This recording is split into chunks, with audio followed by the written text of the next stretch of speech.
Viggo, hvad laver du egentlig i dag? Jamen, jeg troede, når jeg solgte det store firma, der dengang, som jeg havde, at så ville jeg bruge tiden på en af de der ting, som jeg forsømte. Det er min bolig og noget af det har. Men det er slet ikke, der jeg bruger tiden. Jeg bruger tiden på de firmaer, jeg har involveret mig i, på opfølging af ting, så jeg bruger min erfaring der. Men det, jeg bruger allermest på, det er faktisk sådan ret simpelt ruder til gamle biler, kan man sige, eller klassiske biler. Det er varer, som de store koncerner, Saint-Gobain, Pilington og de andre ikke har.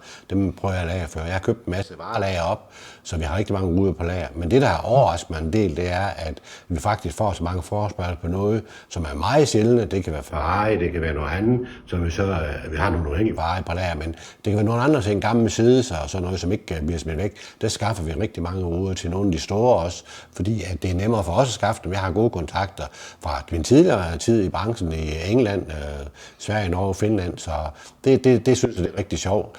Det er selvfølgelig forretning, men jeg er også nødt til at sige, at det er nok også lidt hobby, så sådan er det. Det er det, jeg bruger min tid på i dag, og jeg har det sjovt med det. Det er godt.